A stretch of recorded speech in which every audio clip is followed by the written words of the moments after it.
Thank you so much, Lacey. It's 6:42. As part of the new climate change web series we're doing, we're delving into the cultural impacts of climate change here in the islands. Sam Ohu Gon is a senior scientist and cultural advisor at the Nature Conservancy of Hawaii. And Sam, in the short conversation that we've had, you've really opened my eyes. I haven't been thinking about the cultural impact of climate change. Oh, it's an amazing thing. We think of climate change as simply sea level rise, but there's much more ramified effects than that.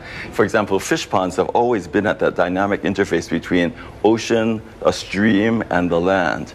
And over the course of history, waves have taken down fish pond walls and they've been repaired. But what do you do when sea level is rising, the salinity of your estuary is changing, and the king tides overflow and take predators into your fish pond?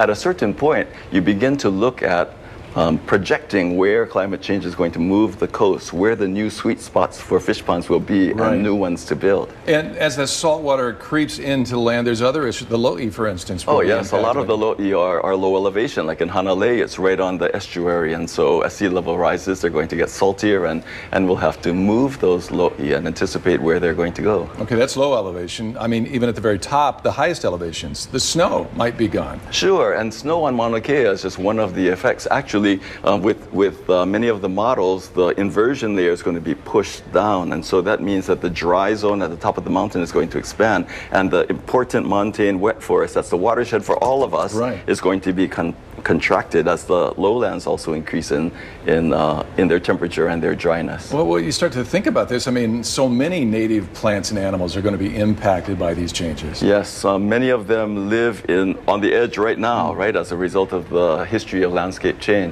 And adding the climate change stresses is going to be just one more thing.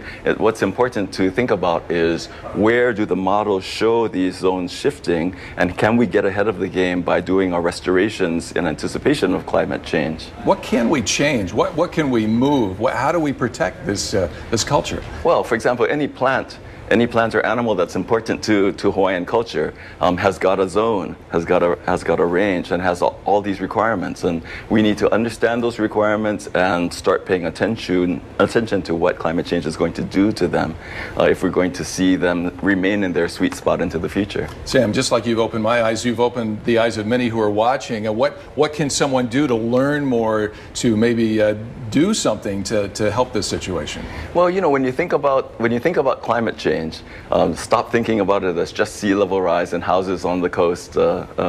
Moving down the state, for example, has got a whole new set of policies in the works dealing with climate change, the planned retreat from the sea, the change in our infrastructure, but you expand that now into what it means for all of the biological resources, which are extremely important cultural resources. Think of Hawaiian knowledge and all of the correlations between, say, the wili blooming and the sharks biting. When climate change shifts those relationships, it may change as well. It may change them, and we need to think of them as historical descriptions of the world as it was in the past, and then create new correlations. That's already happening in certain communities around the islands. Thank you so much. This is so important, and we'll be talking more about this in the future.